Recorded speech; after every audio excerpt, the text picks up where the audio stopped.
In this section, we are going to discuss about respiratory balance sheet.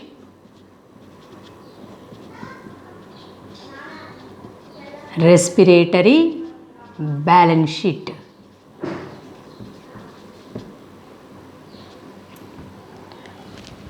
So we know that in the glycolysis Krebs cycle, there is ATPs are produced, NADPH2 is produced, and in the Krebs cycle FADH2 is produced.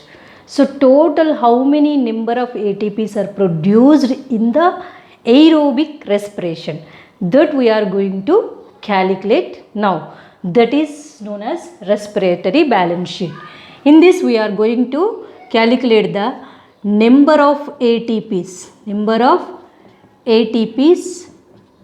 produced in aerobic respiration.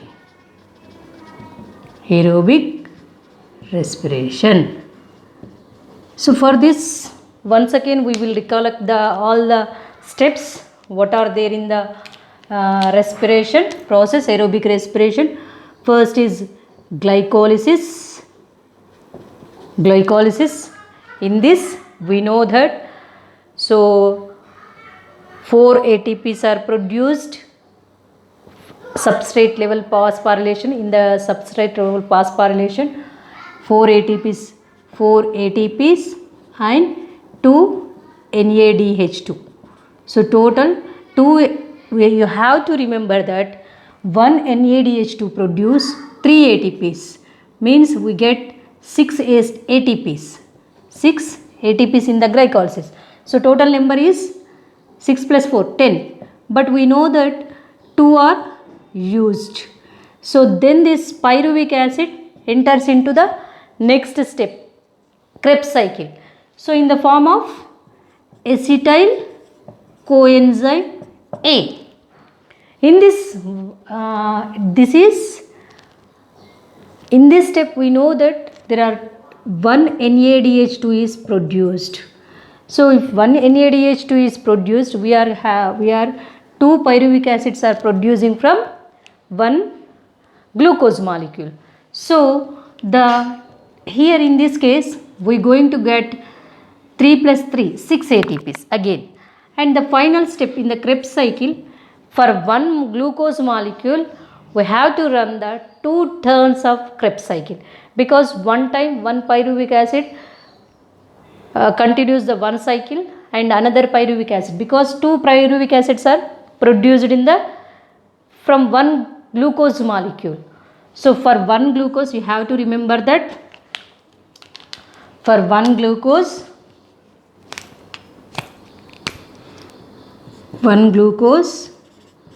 2 pyruvic acids are produced, and for 1 pyruvic acid 1 Krebs cycle, and for 1 glucose how many times? 2 Krebs cycle are going to be run. So in the Krebs cycle, so for 1 turn of Krebs cycle we will get 1 ATP and 3 NADH2 and 1 FADH2. 1 FADH2 equal to 2 ATPs, means in this 2 ATPs and 6 ATPs, 1 ATP. Overall we are going to get 9. Overall 3 3s are here 9 ATPs and 12 ATPs. So 12, this is the for one cycle. If you ask, we take 2 cycles, that is 24. So 24, all these we are going to calculate in the balance sheet, in which reactions they are going to be produced. You have to remember that 1 NADH2 gives 3 ATPs, whereas 1 FADH2 gives 2 ATPs. If the ATPs are produced directly, that is known as substrate level phosphorylation.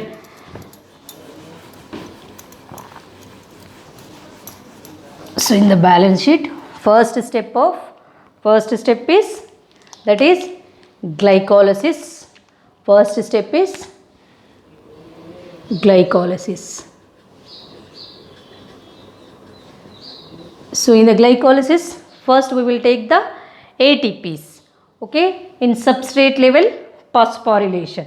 So ATP production in, first ATP production by substrate level phosphorylation, substrate level phosphorylation means ATPs are directly generated. We know that when the bisphosphoglyceric acid converts into phosphoglyceric acid, it forms the 1 ATP. So two molecule dihydroxy, when dihydroxyacetone also participate in the cycle, we get two ATPs when bisphosphoglyceric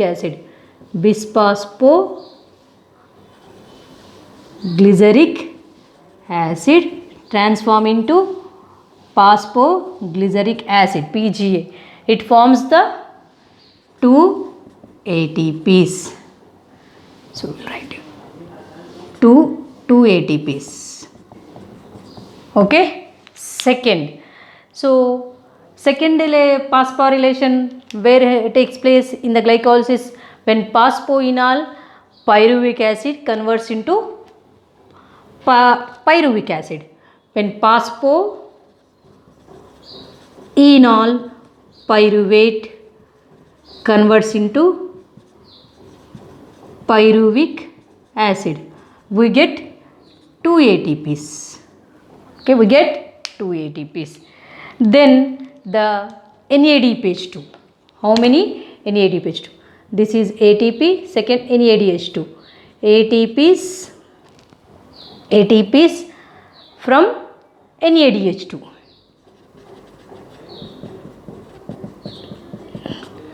We know that in the Krebs cycle, when glyceraldehyde 3-phosphate is converted into bisphosphoglyceric acid, we get how many?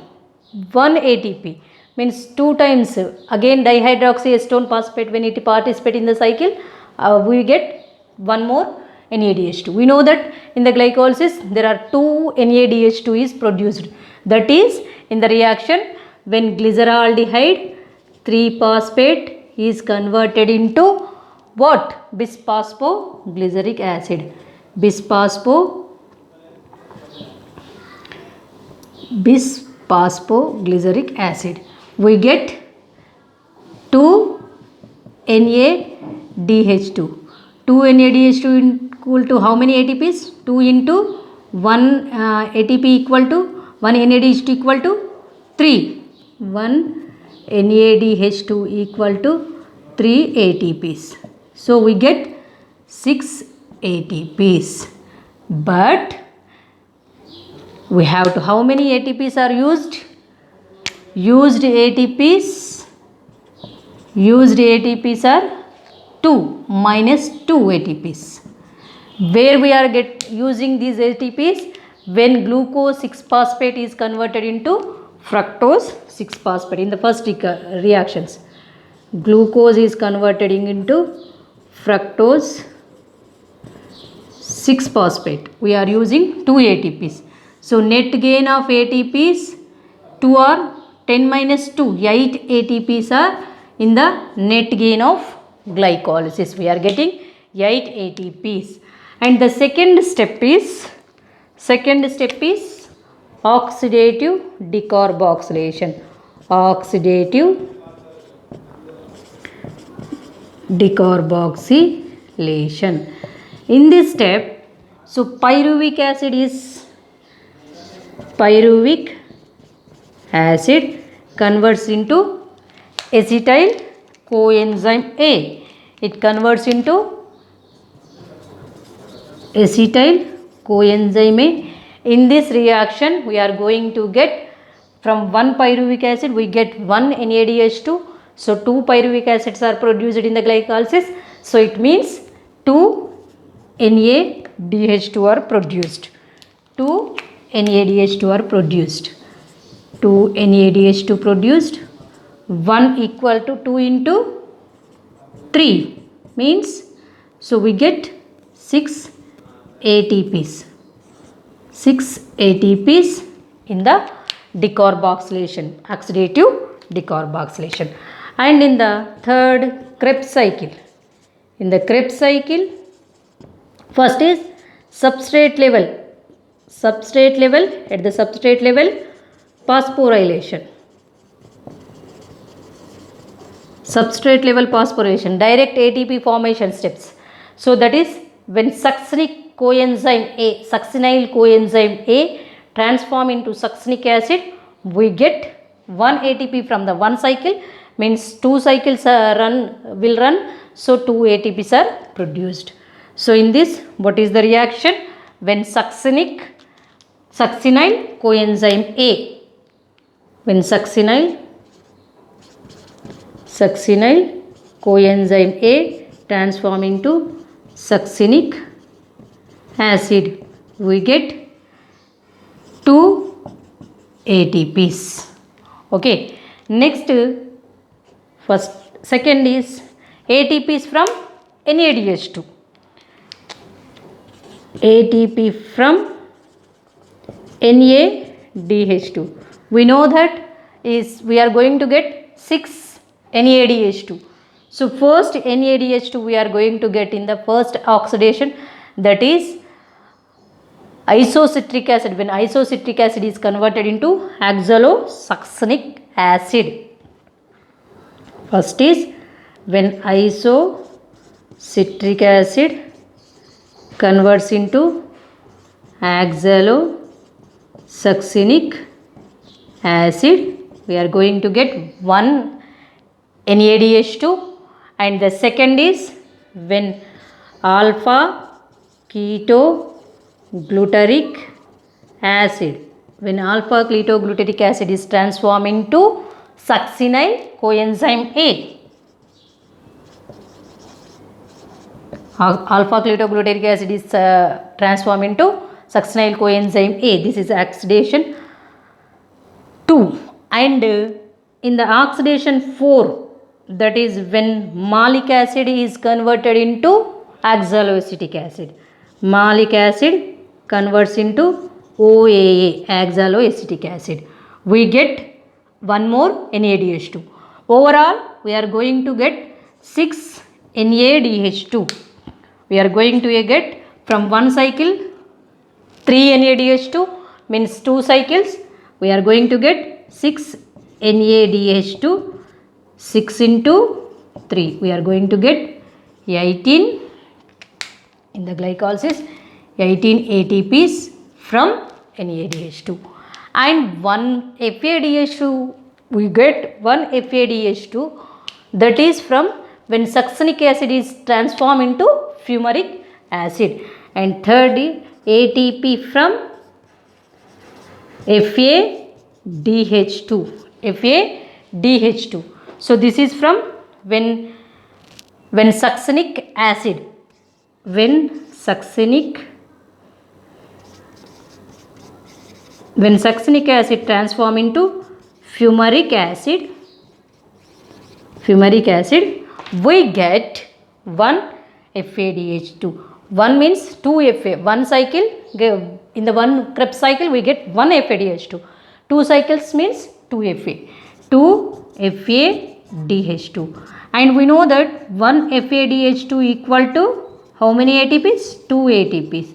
So 2 FADH2 equal to how many? 2 into 2, that is 4 ATPs. In overall, in the Krebs cycle, 18 plus 2, 20, 20 plus 4, 24 ATPs are we are going to get. One thing we have to remember that it is in the aerobic respiration we get 36 ATPs from one glucose molecule. One glucose molecule is going to give the 36 ATPs. That is clear. Then now we will calculate. So 24 here and 6, 30. In the oxidative decarboxylation we are going to get 6 ATPs. 24 plus 6, 30. 30 plus 8, we are getting 38 ATPs. but we know that only 36 ATPs are going to get from one glucose. Then why we are getting 2 additional ATPs, where they are going to be used? So 38 ATPs are produced, but we have to remember that so electron transport chain takes place in the mitochondrial matrix. So if you take this glycolysis, this is the cell and this is mitochondria. So cytoplasm, in the cytoplasm glycolysis is taking place and pyruvic acid forms the NADH2. Whatever the NADH2 is formed in the glycolysis, they are NADH2 when it is going to transported into the inner membrane. So it is not allows, this mitochondrial membrane not allows the NADH2. So that is the reason, by utilizing the energy, by taking the energy, these two molecules are produced, they are going to transported into the mitochondrial matrix. So where we are using those 2 ATPs, we have to write down in a note by putting note. So that is, so 2 ATPs are used to transport the NADH2 into mitochondrial matrix. 2 ATPs used to transport NADH2 into matrix, mitochondrial matrix. Okay, mitochondrial matrix. So 2 ATPs are used to transport the mitochondrial matrix. So in this respiratory balance sheet, what we are doing means, so just we are calculating how many ATPs are produced in overall. We know that the steps in glycolysis, 2 ATPs are produced, and in the Krebs, there are 2 NADH2 are produced. So we have to remember always that 1 NADH2 produce 3 ATPs, whereas 1 FADH2 produce 2 ATPs. So we are calculating overall in the glycolysis 10 ATPs are produced, 2 are utilized in the conversion of glucose into glucose into fructose 6-phosphate, and overall net gain of total ATPs. So net gain ATPs is 2, GRAS is total GRAS of ATPs is 8 ATPs. In the conversion of pyruvic acid acetyl coenzyme A, that is oxidative decarboxylation, in that we are going to get 2 NADH2 means 6 ATPs, and in the glycolysis overall we are going to get 6 NADH2, 2 FADH2 and 2 ATPs, 24. Okay, 24 plus 6 plus 8, 38, but in aerobic respiration we get only 36 ATPs. 2 ATPs are utilized to transport the NADH2 into mitochondrial matrix. Thank you.